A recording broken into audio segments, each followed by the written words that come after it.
You're looking at a live view inside Integrity. Reed Wiseman on the left doing a fist bump with pilot Victor Glover on the right, and down in the middeck area just below their feet, suited up in their launch and entry suits, are mission specialists Christina Cook and Jeremy Hansen of the Canadian Space Agency. A number of milestones yet to unfold before splashdown just over an hour and a half from now. Earlier today, the crew woke up at about 10:35 a.m. Central Time. They completed the final major maneuver of the flight, that being the return trajectory correction 3 burn.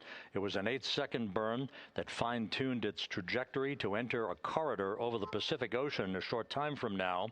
That will be the point of entry interface, where the crew will reach the first traces of Earth's atmosphere at an altitude of 400,000 feet.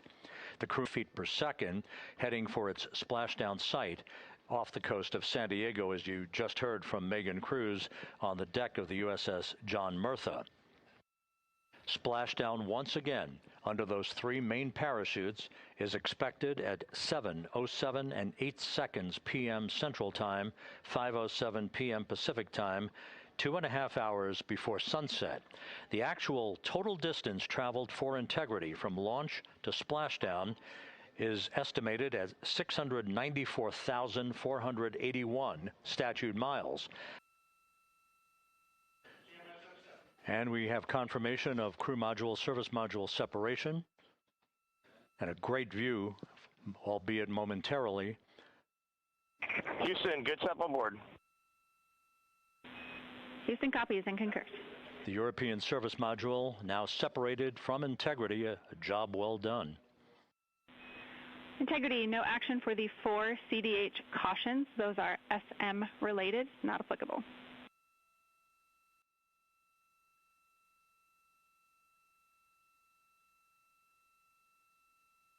Time to splashdown, 13 minutes, 10 seconds.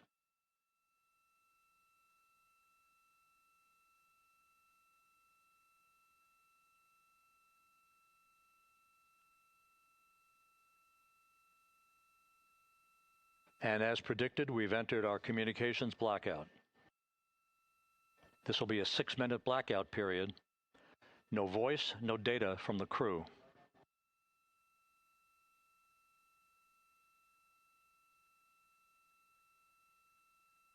We're 30 seconds away from the anticipated point of peak heating on the vehicle, where temperatures will rise to about 4,000 to 5,000 degrees Fahrenheit. This is the true test of our trajectory.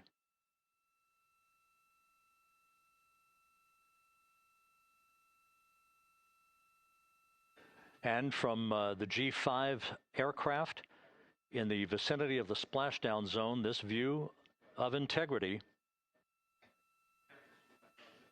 So that pinpoint of light shows the vehicle as it enters the period of peak heating in the Earth's atmosphere, the first tug of gravity being felt by Integrity's astronauts since their launch back on April 1st.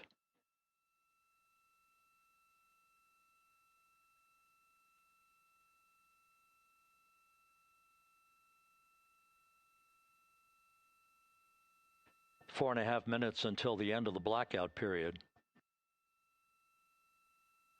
Time to splashdown, 11 minutes, 33 seconds.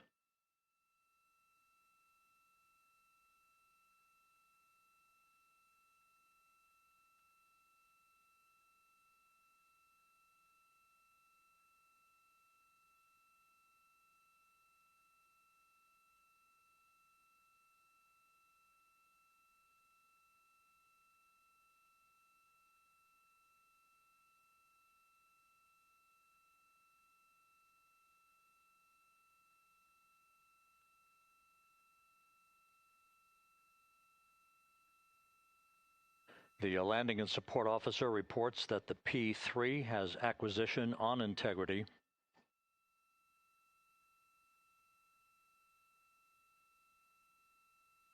Three and a half minutes left in this blackout period.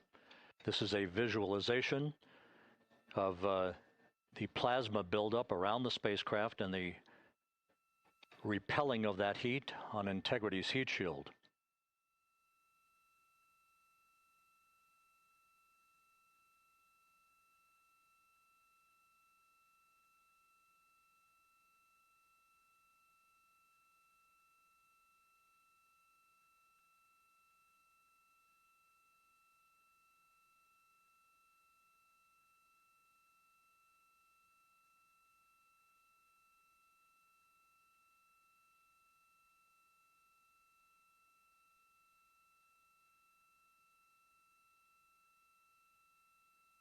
Flight Dynamics reports that airborne assets in the vicinity of the splashdown zone do have a visual on integrity.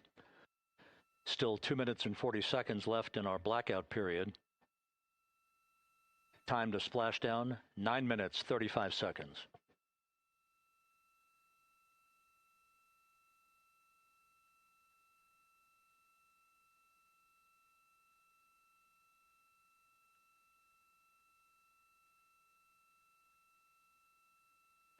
Multiple airborne assets as part of the recovery team all have visuals on integrity.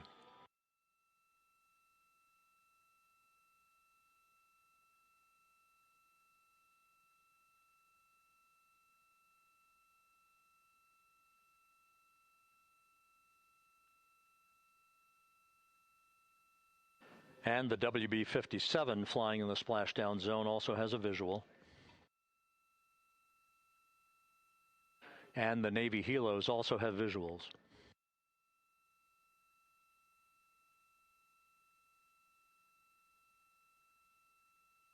We're still in the blackout period. Still do not have communications from the crew.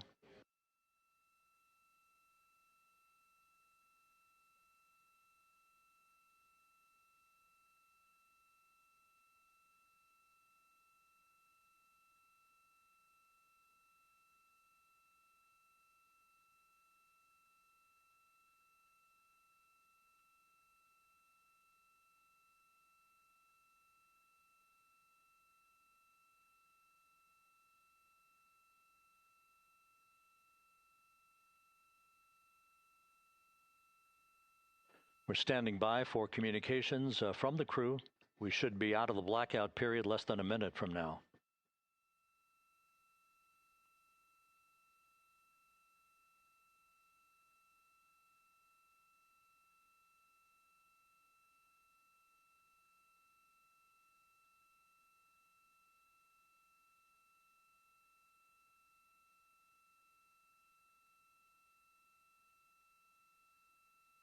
We are now processing data from integrity.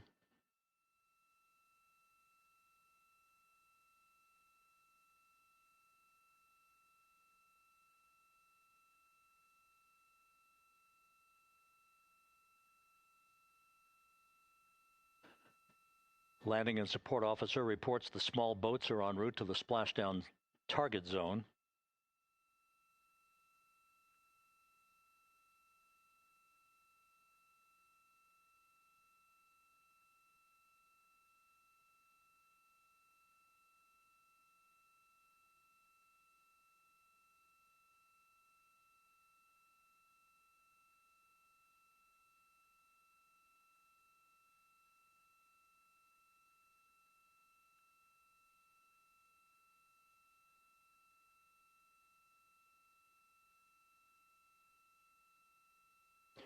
Passing through 150,000 feet, our trajectory is perfect. We're getting intermittent views of integrity. Still waiting to establish voice communication.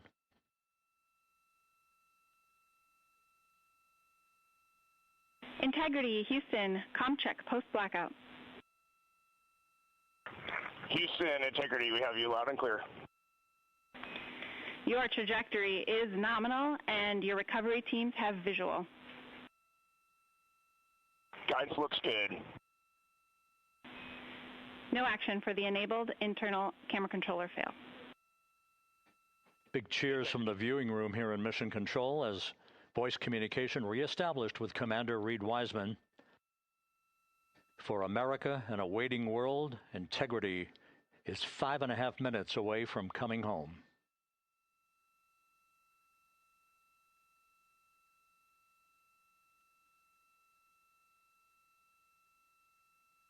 Passing 100,000 feet now.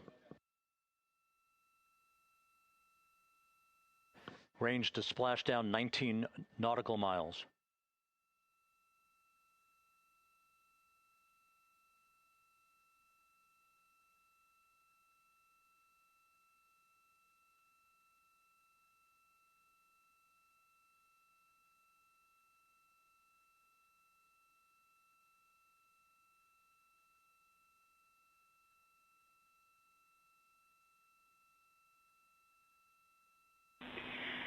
Integrity, impact to the camera controller fail is no cab 1 views of the chutes.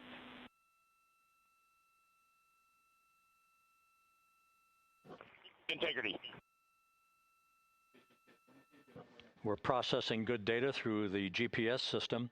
A good view of Integrity, time to splashdown 4.5 minutes.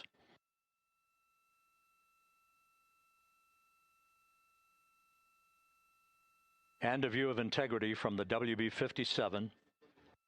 We're at 50,000 feet.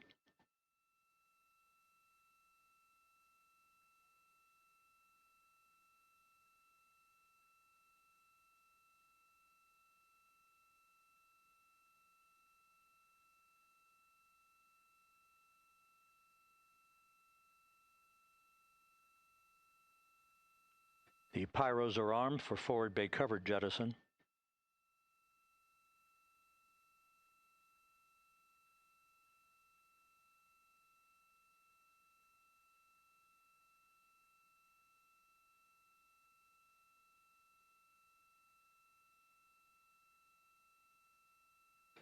And there go the first series of parachutes, and we're on drogues.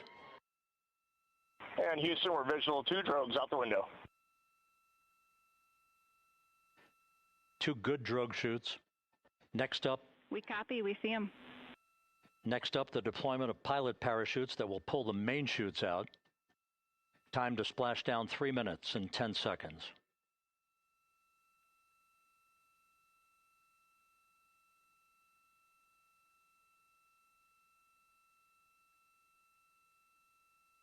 Perfect descent rate according to flight dynamics. Good rates on 2 drogues. We see the same on board.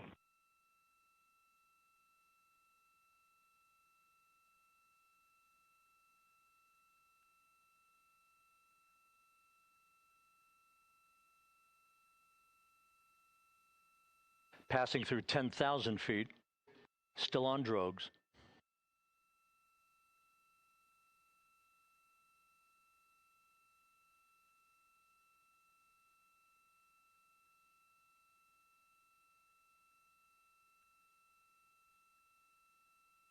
Main chute deploy.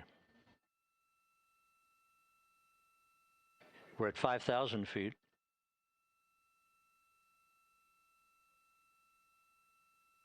Search and recovery beacon has been activated on Integrity. And we have 3 good main chutes. Good 3 main chutes, good reefing, good descent rate. Good rates, and we see 3 good-looking parachutes.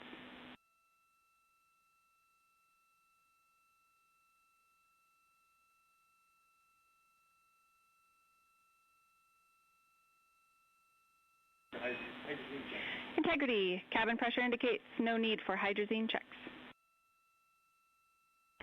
Integrity copies.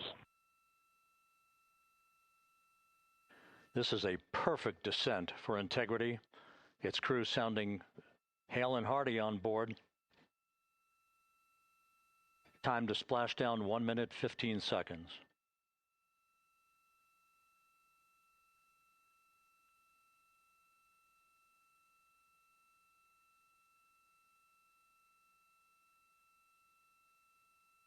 Integrity about to complete a journey spanning 694,481 miles from its launch from the Kennedy Space Center back on April 1st, and a trip around the moon.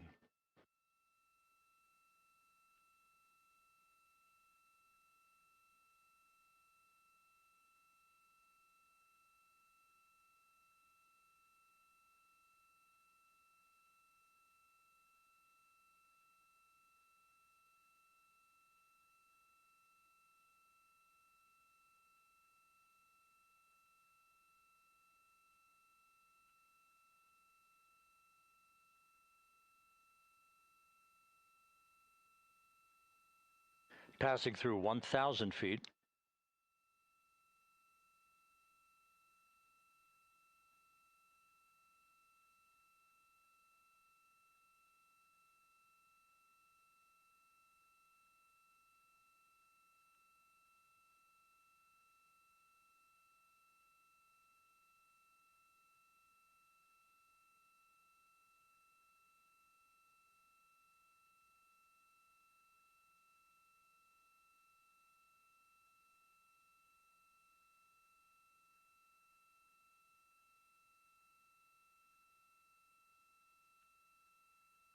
Houston, Integrity, Splashdown, sending post-landing command now. Splashdown confirmed. Copy Splashdown, waiting on VLDR. Splashdown confirmed at 7:07 p.m. Central Time, 5:07 p.m. Pacific Time. From the pages of Jules Verne to a modern-day mission to the moon, a new chapter of the exploration of our celestial neighbor is complete. Integrity's astronauts back on Earth.